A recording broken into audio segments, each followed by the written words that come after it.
Hello, and welcome to another episode of Boundless Body Radio. I'm your host, Casey Ruff, and today we have another amazing guest to introduce you now. Daisy Bravo is an online pregnancy and postpartum fitness coach and the founder of Strong Moms Fitness. Her passion for health and fitness has led her to a 20-year career supporting moms to reach their health and fitness goals. Early on in her personal training career, she noticed that many trainers in the gym did not know what to do with pregnant women and new mothers.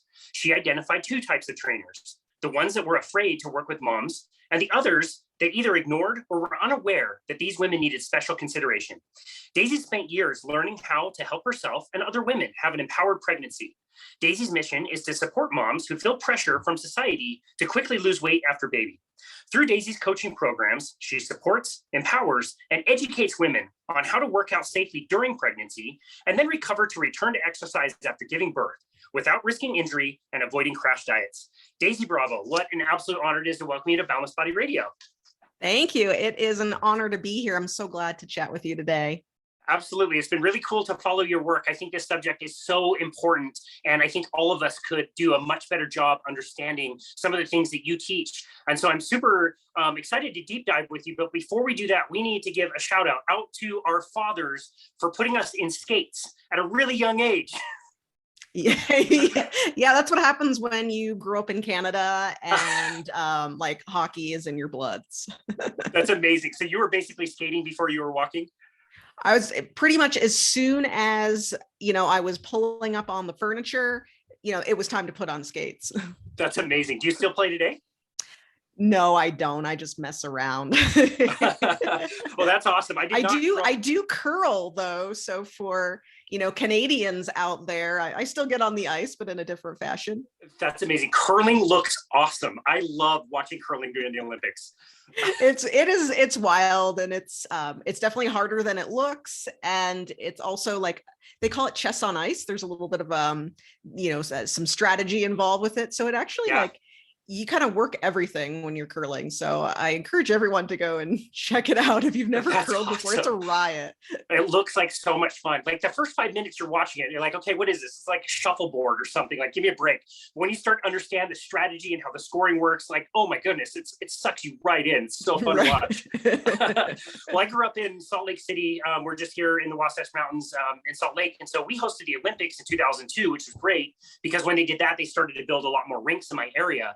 But back in the, late 80s, basically, when I was a little kiddo, we really only had like one or two rinks and didn't have that much access. And so I didn't start skating until I was much later. But I'll never forget like watching minor league hockey teams here in Salt Lake and just falling absolutely in love with the sport. I mean, I would take my Legos and organize them into colors and play hockey, like not even like building with the blocks. But it's such a fun sport.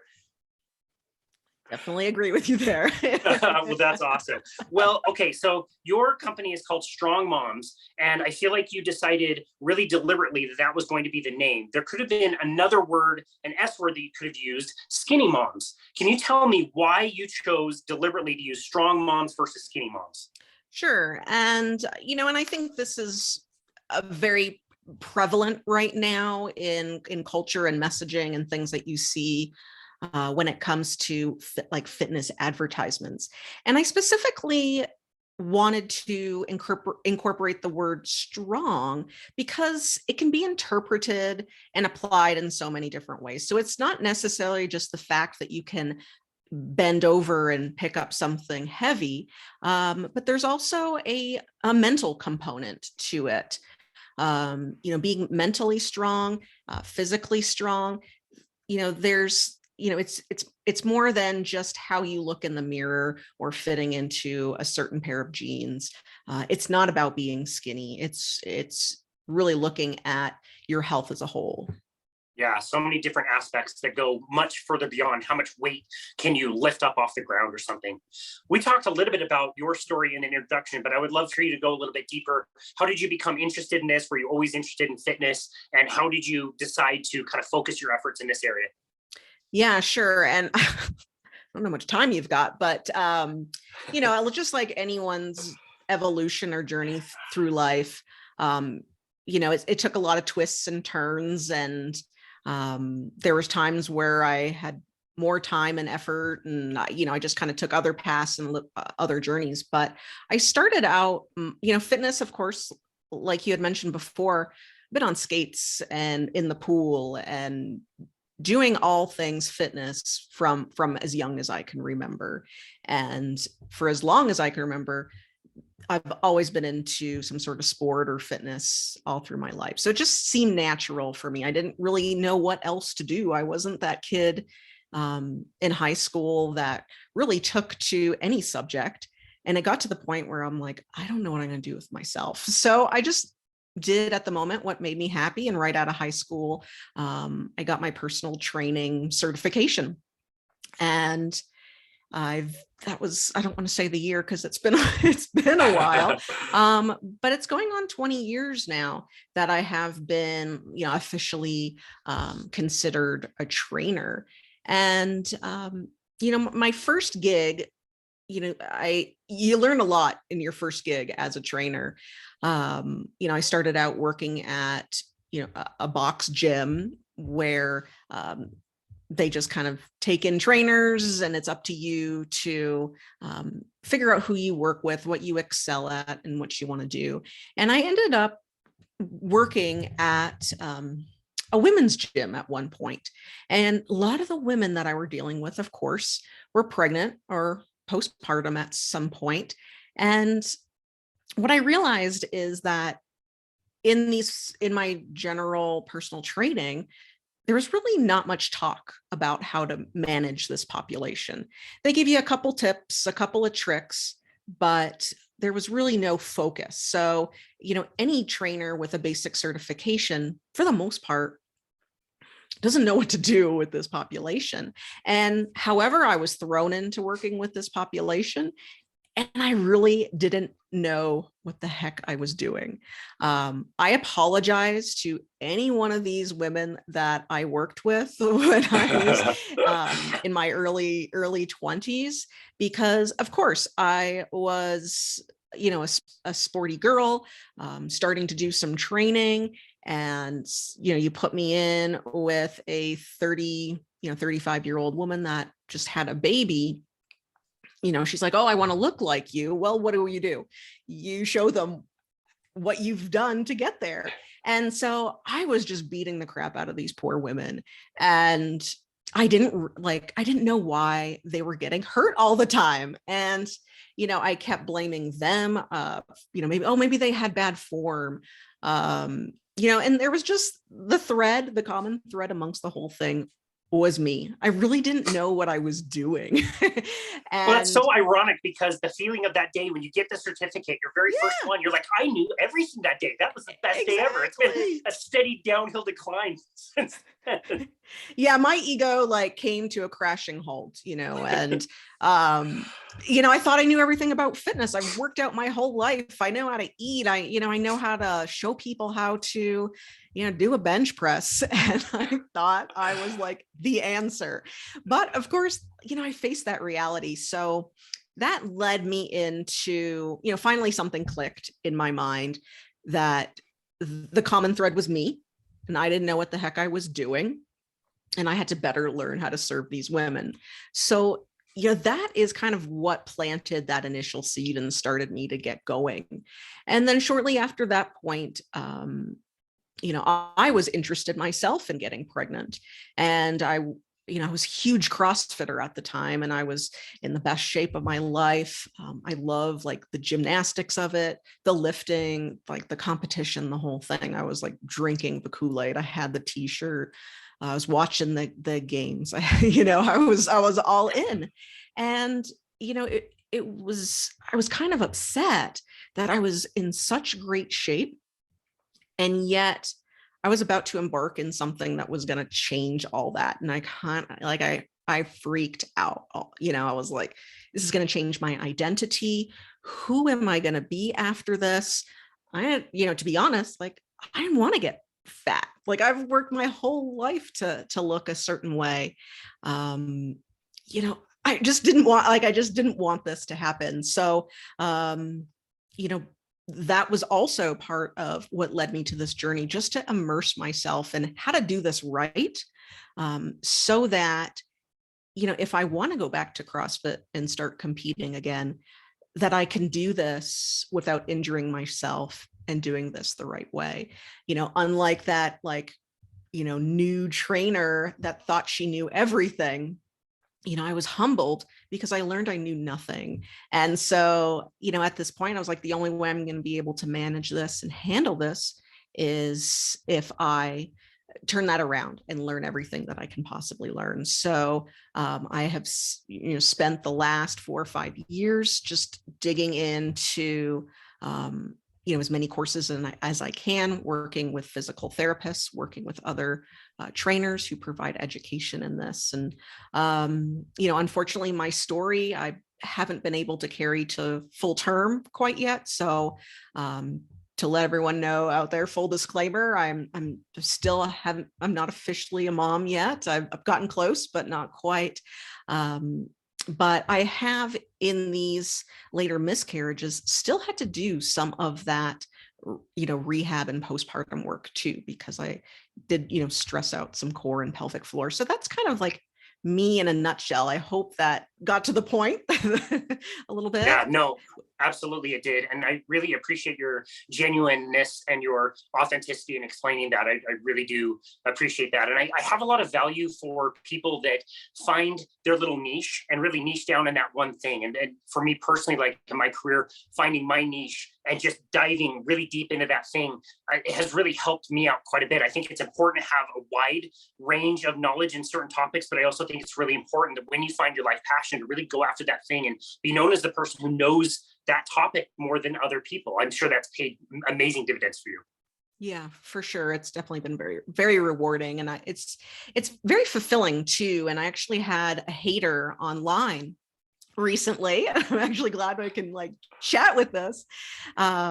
Is that someone said, how can you train this population if you've never necessarily done this or been through this before? And I should be ashamed of myself that that I'm doing this. And I've met women who have had 8 children, 9 children, and they don't know how to do this stuff. So just because you had a baby and you've gone through these things doesn't necessarily give you the qualifications either. So yes, I'm working on it. Poor hater. And I, don't mean to misrepresent myself in any way. But that does not mean that I cannot offer support and advice and help women through this journey. And it's very fulfilling for me, being someone who struggles personally with this, to be able to help women, and see them through this. And I kind of almost feel like I'm in their shoes and I'm going through this with them together, and we're working on this together. So I think that's actually one of the best parts of my job. Yeah, no, I love that. Again, I think that's very genuine and authentic, and it does give you that feeling of I'm in this with you. I'm working on this as well. And so I agree with you. I wish more people that had those opinions would kind of keep them to themselves. Sure.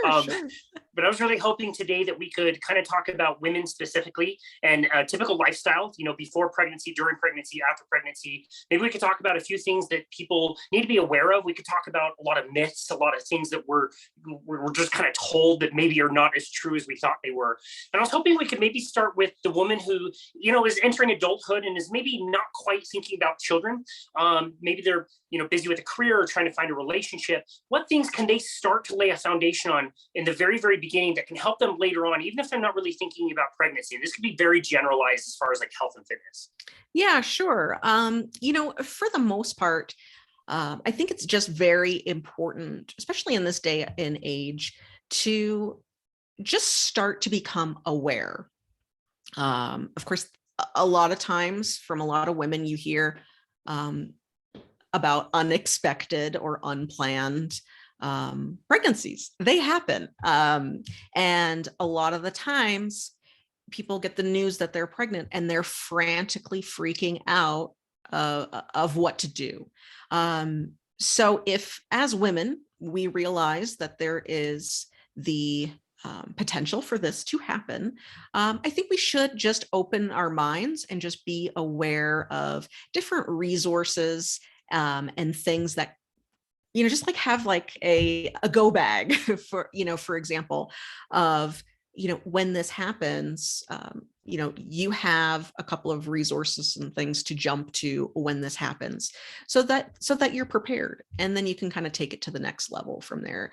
Anything other than being aware at this moment, just might be a little bit too much, work for a young person to take on or to even really care about at this time. But just knowing that certain things, certain resources are available to you are very important. Yeah, that's great. I think back in my 20s and had zero awareness of anything. And I'm so glad there has been this kind of push into mindfulness and meditation and things like that. There seem to be a lot more tools out there available for people that they can start looking for that. So I love that awareness piece of things. As a woman is progressing and maybe is in a relationship where they're thinking about now having children, how about for this person, what things do they need to be aware of, particularly around like health and fitness and getting ready to lay that foundation for a safe pregnancy and a successful parenthood? Yeah, sure. So, once you've kind of gone past that awareness phase, then it's only natural the next phase when you're ready is to go into more of a planning phase, and get an idea, just like before you start a workout program, you figure out, oh, what's my meal plan going to be like? What are my, what's my daily schedule going to look like so that I can carry out this goal? And you can start planning the different pieces of the puzzle and start with the end in mind and say, hey, where do I want to end up? And then from there, fill in the gaps of what needs to happen in order to get to that end goal in mind. So just kind of starting that planning is going to equip you for that next phase. Gotcha. As a person who's done a lot of personal training and has looked at a lot of different modalities and ways to work out and exercise, is there any particular form of exercise you find to be more helpful in this stage, and one that by and large seems to be like less helpful? Sure. And, when it comes to, getting pregnant or staying pregnant, for the most part, um, there are no, and it seems to be a myth. And it's kind of a myth that I like to kind of like bust when I talk to women that are interested in getting pregnant or currently pregnant. For the most part, if you're trying to get pregnant, there's not many things that you can do when it comes to exercises that are going to prevent your pregnancy, unless you are doing something where you are completely restricting calories. Your nutrition is, crazy off. Or you're at a point where you're not getting your period because of the way that you're training and dieting. So that's really the only thing, for the most part, as long as you're eating an okay diet and doing regular workouts, then for the most part, you shouldn't have a problem getting pregnant. That's not really the reason why. And of course, in early pregnancy as well, there is, unless you're doing some base jumping or something, or some crazy extreme sports, for the most part, you can continue your workouts as they were before. Yeah, that's great. I'm so glad you mentioned that. I was going to ask you specifically about really highly calorically depleted diets, especially when paired with a lot of like chronic cardio, especially that kind of like middle to high intensity cardio. It seems like the trend is finally starting to kind of go away, and people are focusing a lot more on being strong versus being skinny. But that always kind of occurred to me as something that is probably more harmful, for later stages down the road. You tend to see a lot of people with really poor metabolic rates, see a lot of autoimmune issues and things like that. Is that something you've noticed as well? Yeah, absolutely. And I don't know if because people are just talking about things more open in an open forum here with social media and podcasts and YouTube and all that sort of stuff. And it kind of like didn't really seem as prevalent back in the day, but right now you're hearing younger women trying to get pregnant and they're really, really struggling. And all of these random autoimmune diseases seem to be popping up. And like things are just totally unexplainable when it comes to, there's just some new evolutions in sort of fertility and things like that. And I am of course not an expert on that. That's definitely the reasons at like the physical physiologic reasons are of course not my specialty, but I know that for the most part, if we're doing the best version we can of taking care of ourselves when it comes to health and nutrition, and I think everyone knows what that means. Everyone knows what it means when you're doing a crash diet or some insane workouts, when you're weighing yourself every day, when you're starving yourself, when you're constantly counting calories, when you're putting a garbage bag on and jumping rope in a sauna. Done that before. Me too. That's bad. That's really not going to promote a healthy pregnancy. And, and our body is smart. And for the most part, our body knows that if what we're doing is not healthy overall for our body, it will typically won't get pregnant, or it will terminate a pregnancy pretty early. If the body is not healthy enough to handle it. So that's kind of a good thing in that respect. So we just need to, if someone is serious about being pregnant or getting pregnant, typically 3 months leading up to that, we should start to transition to a different way of managing and taking care of ourselves. So making sure we're getting our prenatal vitamins, making sure that the exercise that we're doing will support us in a healthy way. There's healthy exercise and of course unhealthy exercise. And then, everything comes, a lot of it comes down to nutrition and taking care of ourselves in that respect. Gotcha. Well, perfect segue. I was absolutely going to ask you this as my next question. A lot of people are focused on the prenatal vitamin. Is that something you find to be really effective and really helpful? Is there anything we need to be on the lookout for as far as like quality goes, or is it across the board? Like generally speaking, if you're getting a prenatal vitamin, it's going to be net positive for you. Sure. Of course, there are. You walk into a GNC or what have you, there's good supplements, there's bad supplements, there's higher quality. There's some that go through different quality control testing, some that have better fillers in there. So there's a lot of things to consider when you get into supplementation. And I think I can do like a whole show talking about supplementation. Supplementation prior to pregnancy, at least a minimum of 3 months with a prenatal, is super important. So it does take, and this is what a doctor told me, so I'm not like, I didn't do any studies or anything about that, but I've been informed that it takes about 3 months for any sort of nutrition supplementation or any sort of changes in your nutrition to actually affect the quality of the egg, like your female egg that you're producing. So if you are someone who suffers from something like anemia, maybe you don't have enough B vitamins or iron in your diet. They say that, again, like it needs to be in your system at adequate levels for at least 3 months for it to really start making a change on the egg and the quality of the egg. So we do want to make sure that, I know no one these days, especially probably a young, busy woman, maybe in her career, early in the career, or maybe just like finishing up a graduate program or something. We don't really eat very well. We probably live on, pizza and coffee and, grabbing food on the go. And I'm going to guarantee that most women are not getting their full daily vitamins. And so the supplements are an insurance policy, on a not so great diet. It's not the be all end all. You still want to eat healthy.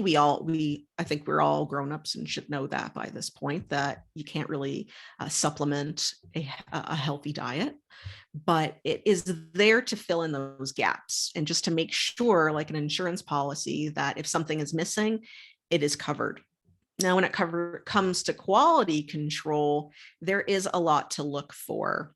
There's certain vitamins that are more absorbable or better absorbable by the body.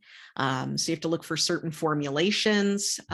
Looking for something like folate instead of folic acid is healthier for you, and better taken in by the body. So there's like a lot that goes in to finding a supplement. So I would recommend anyone that is interested in purchasing a supplement, is to, find the best and highest quality health food store that you can, and really make the investment in that.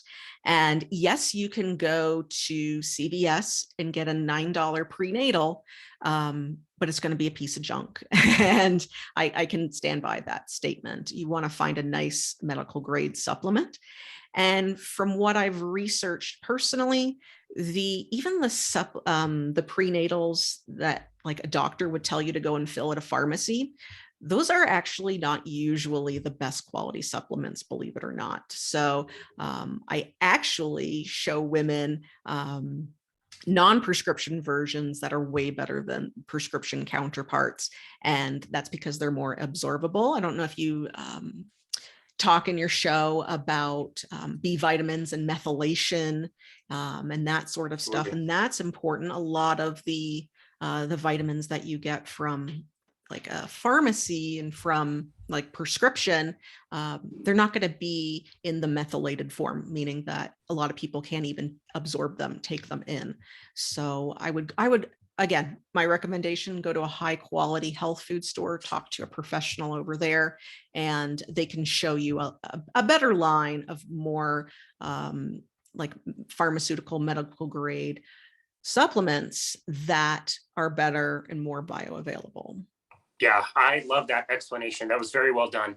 I love when people want to do supplements. I love to know that there's a specific reason. I want to know exactly why. I don't necessarily love people just taking tons of random vitamins and supplements and whatever because they think they should. I'd love to know that they have a specific reason, and getting pregnant is a very specific reason. That's totally great. And I do know a few brands that I really love and trust, and I know they're third-party tested. They are a little bit more expensive, but they seem to be really effective. I love to go down that path versus, like you said, just buying whatever cheap supplement at the grocery store, because supplements are completely unregulated. And if something's not third-party tested, you really don't know what's in that bottle. It might be completely different, or it might be contaminated with something else. So I really love and appreciate that explanation. That was really well done. As somebody is transitioning to becoming pregnant, now they're pregnant, what changes do they need to make with health and fitness? This gets really confusing, and it's like you now have to change your entire program, or you have to keep your heart rate below 120, or all these different things that we hear. It is really confusing, and even myself, I don't really know what the new recommendations are, or what things people need to be adjusting. How should somebody be thinking about their health and fitness program going into pregnancy, comparing it to what they were doing before?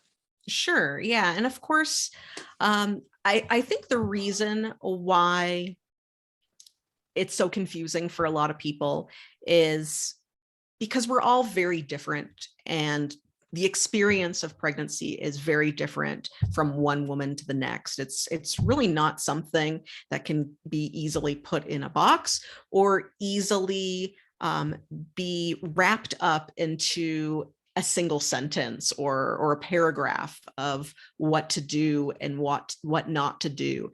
Of course, I'm sure you've heard the old adage that what you did before pregnancy, you can keep doing through pregnancy. That's one myth that I continue to talk about regularly, because it seems to be like the biggest argument that I get online. But what it comes down to, and yes, and I do, if your listeners are interested, I do have a guide that actually breaks down through each trimester of things to, and I call it like the do and don't guide, but it breaks things down of hard stops at different phases of pregnancy.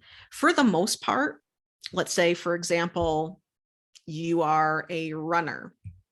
Yes, you can run throughout your whole pregnancy. The question is, Is it going to look the same as, let's say you're 4 weeks pregnant versus 32 weeks pregnant? Is your running going to look exactly the same? And the answer is no. It's going to be an evolution. And I do, people throw the word around maintenance a lot. Like, I want to maintain my fitness throughout pregnancy. And and that's why I like the word strong, is as long, we can keep getting stronger throughout pregnancy. And that's where that whole mental portion comes into. We can continue to work out our body and be mentally and physically strong through pregnancy. However, the demands on our body have increased. So our output is obviously going to decrease in some way as we progress further through pregnancy, if that makes sense. So yes, we do want to avoid, you had mentioned earlier, like heart rate 120. I don't usually like to go by numbers like that, because one, if a woman's out working out, not unless you have like an Apple Watch or some of these technologies these days. I'm not someone that wears any sort of like a Fitbit or anything. I feel like I'm being like radiated and zapped all the time. Unless I'm doing something focused. I don't typically wear that stuff. So, and I would probably assume that a great percentage of the population doesn't either. So we can't say 120 and make it a hard stop. I take every workout that I work with women work them through with, or I advocate for, is every workout and every day is different. So if you are working out, regardless of whatever stage of pregnancy is, you want to make sure you are breathing, that you can, that whole talk test when you're working out, you're not gasping for air. You can keep up a conversation. You're not so like sweating to the point where you think you're going to pass out. All of those normal signs.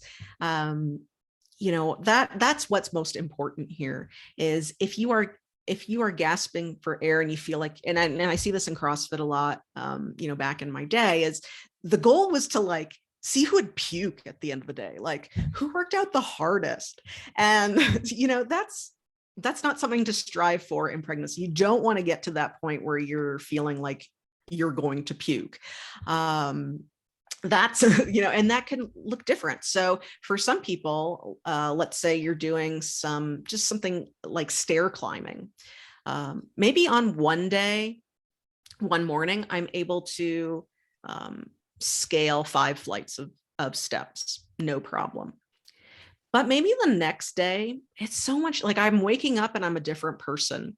I'm struggling to breathe. I'm sweating and overheating. So maybe I only make 1 flight of stairs, and that's okay. But that's what women need to learn and accept. And I think especially athletic women, we learn to turn off these pain cues and cues from our body that we're working hard. You go and do any fitness class, especially like a boot camp, something like that, keep going, push through, you can do it. And that's not the mentality you want to go in when you are pregnant. You just want to be able to listen to your body in a new way. You want to have a greater sensitivity to what the feedback that your body is giving to you.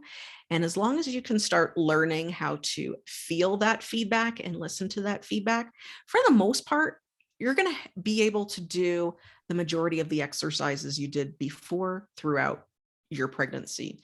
I don't know if you want me to go into a list of like hard stops at different levels of pregnancy. But I think, again, the most important thing we can do is start listening to the natural feedback that our body's giving us. No, that's awesome. I think that's super helpful. I always felt like the heart rate recommendations were really not based on anything. I wonder why they seem so arbitrary. Didn't understand like was a proper study done on this. Yeah, so for a lot of the numbers that you'll see and recommendations are just kind of numbers that are thrown out there, and based upon the data that says that the whole like 220 minus your age, and you take your average age for the average group of pregnant women, And you take that average number and you want them to be around 60 to 70%, of their peak heart rate. And so that's just kind of like, they've used other numbers to just mishmash it together and do some sort of like a meta analysis of ambiguously of where these women should be. And my heart rates is different, as someone that's athletic, it's, of course, as you know, it's going to be different from someone who's never worked out before. And then also, when you're pregnant,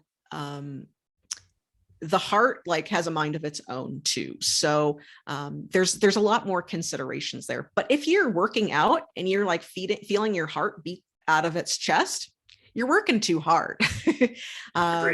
So you don't even want to get there. Or if you are getting to that point, then you need to sit down and just get your heart rate down and then go back. Then you can certainly go back into it. If it's something that happens all the time and you feel like you can't get control of your heart rate, that's an obvious visit to the doctor as well. There is a line between like preeclampsia and eclampsia and all these things that, we don't want to get to. But for the average individual, as long as we're not gasping for air and our heart is pounding and we feel like we're being chased like from a lion or something, then, most of what we're doing is okay. Yeah, I totally agree. I was able to work on a metabolic cart for over a decade, and we would validate heart rate with fat burning and VO2 max and all these different things. And sure enough, like most people did get the best fat burning results when they were at about a 5 out of 10 on a scale of rate of perceived exertion. How difficult do you think this exertion is for you? And a 5 out of 10 is calm nasal breathing. You're certainly moving, you're getting a light sweat on, but you're not killing yourself. You could easily have a conversation. And most people are the most benefited if they're in that area, regardless of where that heart rate is for you, because we noticed the same thing that you said. Like everybody has widely different heart rate ranges. It's so different. It's like the average example that you gave was so good. If you were to take the average pant size of an American and give everybody in America those pants, it's like, yes, this is the average, but how many people is that actually going to fit? You're going to have tons of people above or below the average line curve. So I think that's really helpful.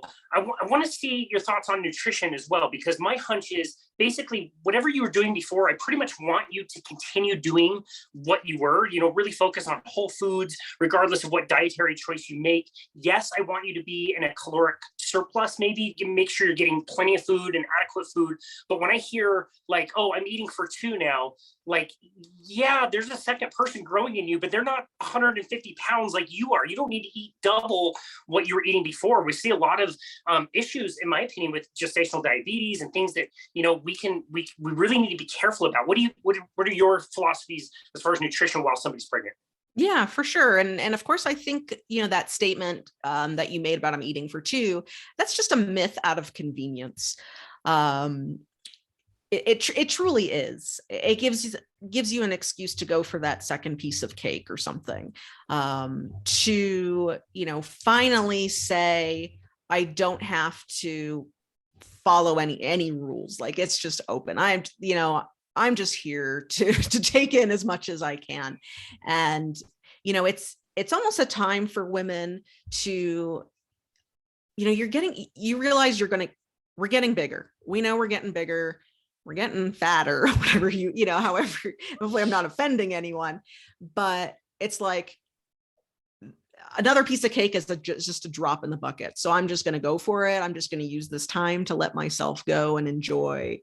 But that's just a kind of a cop out, because I actually think that this is the time that we need to be eating the best that we can for ourselves. If there is one point in time that we need to be eating the best high quality, nutrient dense foods, it is during pregnancy. And I don't advocate any specific eating styles or diets. I advocate for, again, whole foods, non-processed foods, a variety of foods, lots of vegetables, limited sugars, who doesn't at this moment? I think we should all know, what's considered maybe people don't know what's considered healthy or not. But, if for the most part, if it's non-processed, I mean, that's the first step. And I guess understanding what process is defined as is a whole episode too. But it's not the time to jump for sugars and sweets, because we're okay with letting ourselves go at this time. Yes, having an intense amount of sugar or going for the extra sweets, yes, gestational diabetes is huge. And if you're already starting a little heavier, your risk for that is higher. If you are older, your risk for that is higher too. So we want to do the best that we can. And of course, the adage about you are like what you put in your body. Your baby is what is, you are growing a human in there. So I would hope that we would make the best choices, that we're going to go for a salad over a Big Mac if we were presented with that option. So I this is a difficult topic for me, because to me it seems like a no-brainer, but I think for a lot of people, maybe when you get to this point and you have all these cravings, a little bit different when you're in the moment, and maybe if you're not keeping any food down, it's a different story. But yeah, we need to do better for ourselves and for our babies when it comes to fueling our bodies in our pregnancy. Yeah, no, I absolutely love that. It was a really good explanation. Okay, so I'm in a part of a world that is really driven by aesthetics. People want to look really, really good around here. We actually have the per capita highest amount of plastic surgery in my area of Salt Lake. So it's very much about that. And I would always kind of cringe when I would see somebody doing really high intensity step classes all the way through their pregnancy. And, then 1 week, all of a sudden they'd be gone. But within a week, they'd be like back and already kind of complaining a little bit that they're carrying weight and they want the weight gone as soon as possible and going back to this really high intensity step class, whatever it is. It's like, I would give it a little bit of time. What kind of exercise advice would you give somebody who has just had their baby? Sure. This is huge. And, there's, for the most part, when it comes to pregnancy, again, for the most, like, unless you're base jumping or you're going downhill mountain biking off a cliff, things like that. For the most part, I'm not really too worried about pregnant women and what they're doing. There's a little, it's deeper than that, but on the superficial part of it, I'm typically not worried about pregnant women. I'm worried about postpartum women, and I want to just like grab them and shake them. And yes, and part of me blames, the Real Housewives of Salt Lake City, and everyone in LA, and the whole, got to like keeping up appearances, even, or keeping up with other people.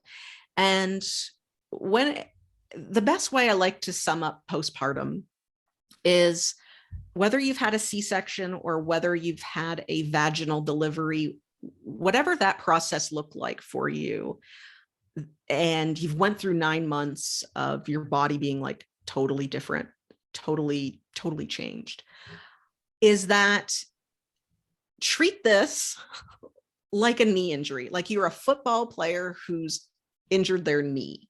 What do after that? Well, they heal it, like they rest it first. So they kind of let some of the swelling, inflammation down. They let the body do some of its natural healing. Well, after that happens, they don't go back into football practice and back into the game. There's this like middle part, this whole rehab part, this rebuilding part, where you are retraining the body. And that's what every woman misses. And it drives me crazy, because a lot of times I see women and they've gone back to mom boot camp. They've gone back to, I don't know what's the chic exercise ladies program in Salt Lake right now. Or do you not know the trends? I don't know.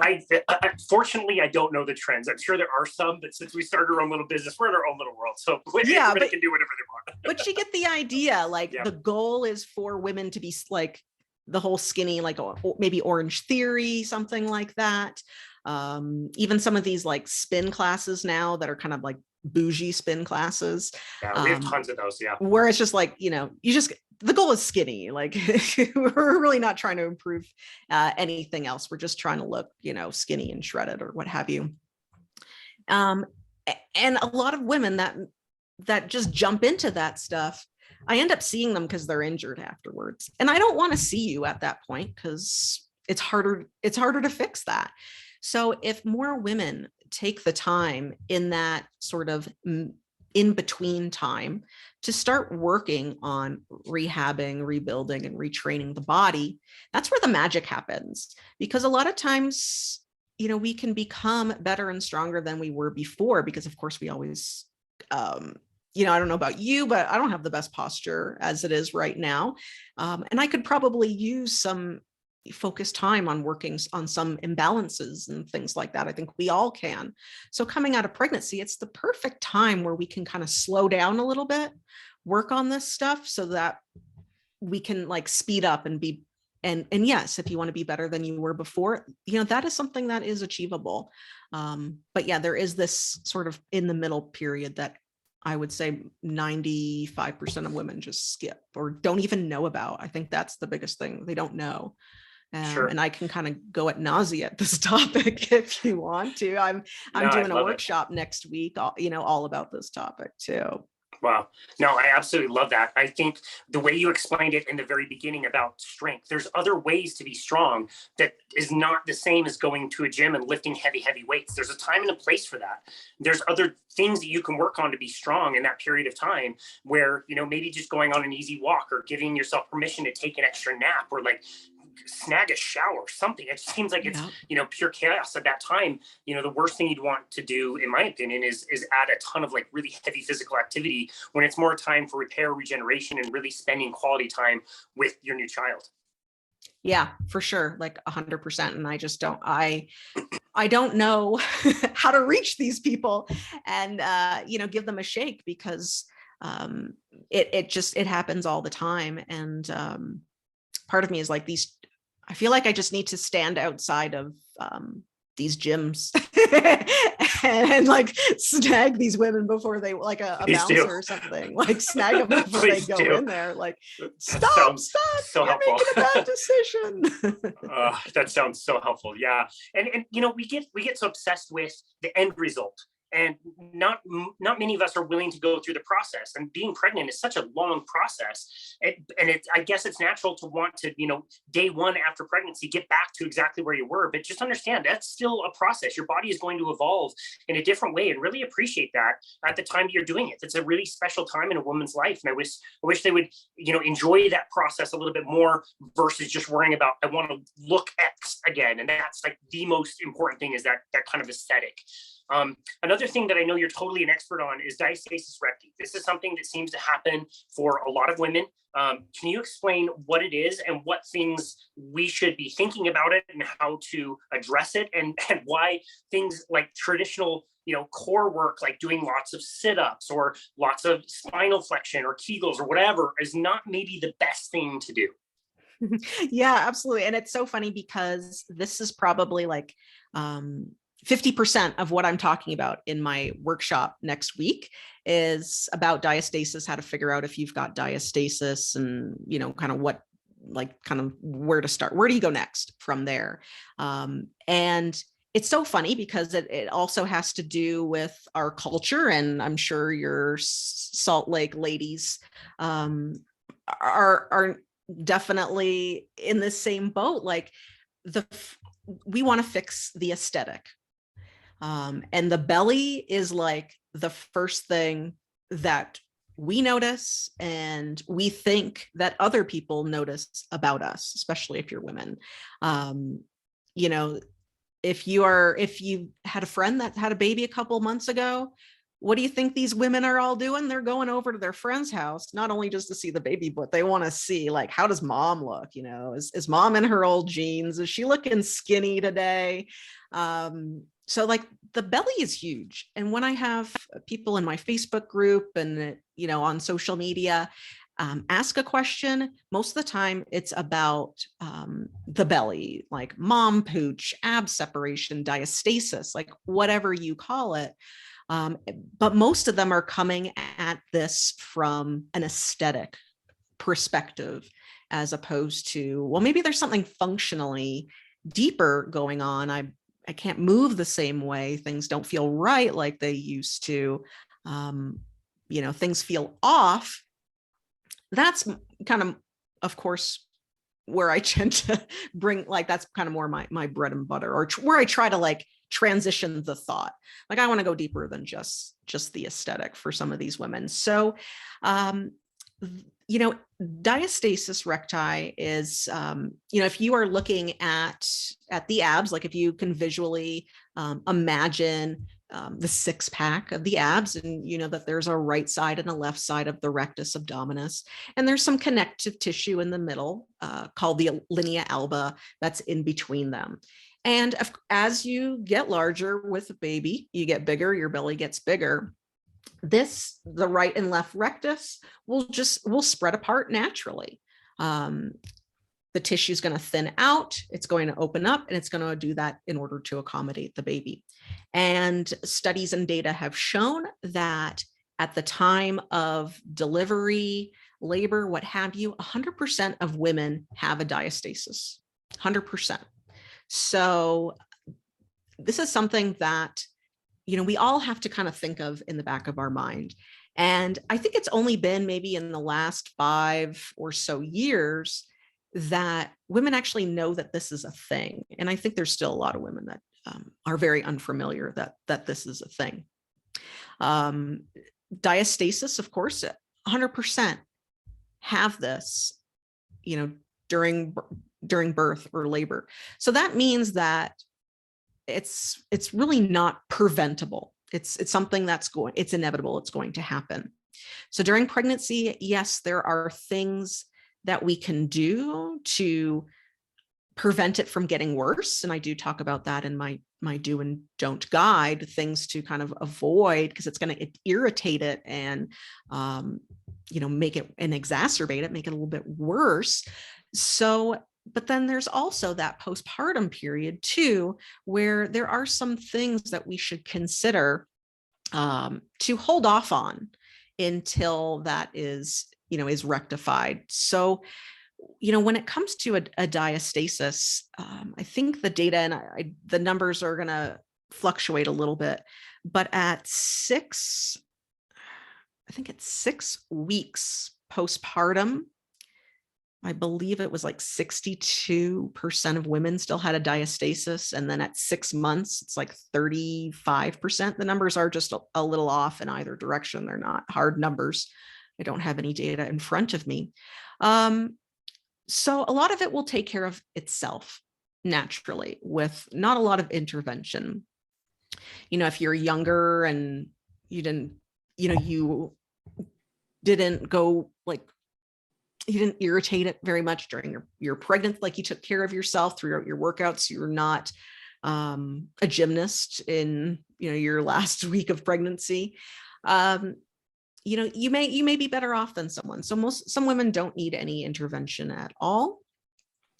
And then there's, of course, that third of women that struggle with a diastasis following pregnancy. And of course, out of that third, I would probably say that more than half don't even know that they have it or that they're struggling with it. They may look in the mirror and notice something's a little bit off or a little bit weird. But again, most of it is something that if we take care of it properly and we allow that body to heal, rebuild and rehab and start doing some selective exercises that support it instead of irritate it, it's going to take care of itself naturally for the most part. There are individuals that need surgery and such. And, you know, is there anything that I miss, because I know you asked me like 5 questions all at, at once. I did ask you a lot at once. What did I miss? Because I get into my ramble and No, it's great. No, that was a great answer. And it just sounds like the name of the game for a lot of this stuff is to be really patient, to give yourself some grace and give yourself a little bit of time and not come crashing through this period of your life. Be really gentle with yourself. Do some breathing, maybe some light yoga or Pilates or something, as long as you're not pushing too far. It's really about listening to the body and not trying to add a ton of intensity. Do I have that right? yeah, absolutely. And then of course there is, when you're strengthening anything, progression is important. We're not going to start out with, because we want to fix the abs, with the hardest ab exercise possible out there. It's just not realistic. It's going to cause more harm than good. So what we do need to realize is, I do recommend every single woman who has just had a baby to visit a pelvic floor physical therapist, 100%. And they do a full internal and external evaluation. And, they kind of give you an idea of what you are working with going forward. And they give you a better idea. Like your doctor says, oh, it's 6 weeks, go ahead, work out like you used to. I typically don't trust that. That's one of the what I call a myth. And, but if you have the ability to go and see a pelvic floor physical therapist, that's the number one way to get you on track. Now, working, you can also do that through someone like myself. Again, like I was talking about my workshop I'm doing does the same thing. It helps women give themselves a personal readiness guide of where their body is at. It's almost like, what's your before picture before you start working out? So I kind of go and show women, oh, this is what to look for with your diastasis. This means you need to start here or you need to start there. And just like pregnancy, where we're all individuals, our postpartum is going to be individual too. So, some woman is going to have a lot of struggles with the pelvic floor. Some woman's going to have maybe more issues with joint pain. Some women are going to have problems with the abs and managing the pressure that's going on in their abs and pelvic floor. So there's like a huge can of worms that we don't really talk about or help women with. So really starting with the basics and trying to appropriately assess your body and where you're at. And then you can start doing, again, like you said, little exercises. The first thing I start with all my clients is breathing. And of course, anyone that's super athletic is just like, oh, they roll their eyes. They're like, I don't want to do this stuff. But breathing is the best thing that you can do for your core and pelvic floor when you're getting started after baby. The best thing is, starting some of these rehab stuff. You can do this when you're 2 weeks postpartum, 3 weeks postpartum, even 4 weeks postpartum. Unlike, the women that sit and wait for their doctor to give clearance at 6 weeks or 8 weeks, you can actually start on stuff like breathing and retraining some of these patterns and postures that our body has developed over these 9 months fairly early. So, you'll be ahead of the game if you kind of start with this work. So that's why I really like to promote it. It's, this whole period waiting for doctor clearance, you don't have to sit on your butt until the 6-week mark. And it's just like injuries these days, like someone goes in for knee surgery and they have, a couple of days of immobilization. Well, what happens before they leave the hospital? Well, they need to walk the hospital floor with a walker before they'll be discharged. So to say that you have to be completely immobilized for 6 weeks before you start working out is actually doing your body a disservice. You're actually, your muscles are starting to atrophy. We do need to get back into some sort of exercise sooner than we think after baby. It's just a different kind of exercise. It's not the boot camp. It's something like walking. It's something like, rehab exercises. That's what's super important. So that's my long-winded answer to that. Yeah, no, that's great. I love having that idea of progression. Like, yeah, you're going to start out in this area and it's going to be a lot lower intensity than what you were doing before, but this will get better over time, and it doesn't mean to do nothing the whole time. I love how you explain that. This has been a super fun conversation. I've really learned a lot, and I feel like we are barely scratching the surface on all this. So I would love to point people to where they can find you, where they can connect with you and your work, and where they can find your podcast. Yeah, for sure. So my main hub is my website, which is strongmomsfitness.com. And that is moms plural. So I don't know if that will take you somewhere else if you do Strong Mom Fitness, but strongmomsfitness.com. That is my hub. That will link to everywhere I am. My podcast is called the Strong Moms Fitness Pregnancy and Postpartum Fitness Podcast. So if you type in Strong Moms to your favorite player, you will find that in all the major players.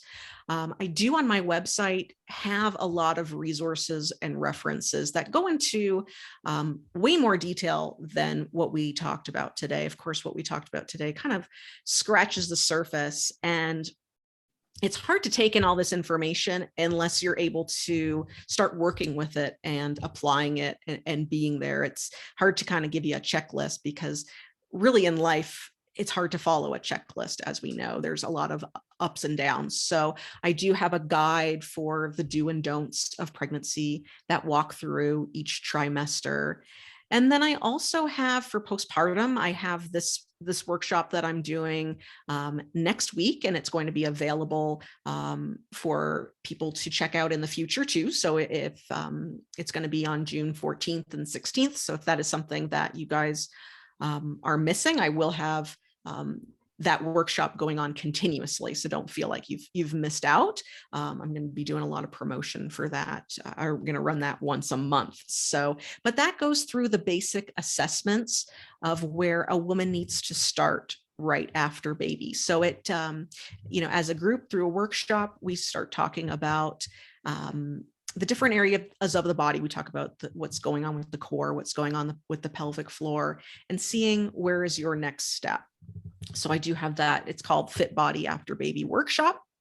And for all the ab women, I do have a resource of the best exercises that I like to start moms on when it comes to rehabbing their body. If they want to get back into, if they're concerned with abs, which everyone asks me about abs first. That's our first aesthetic concern. And so I've gone on and I've made a little guide for that. And I have a book called Flat Abs After Baby that is also resourced on my book too. And I have a postpartum rehab program called Rebuild After Baby, as well as a pregnancy workout program. So there's a lot going on. It's all on my website. Just take the time to click around, and you should be able to navigate and find all these good resources that are great for all the different phases of pregnancy.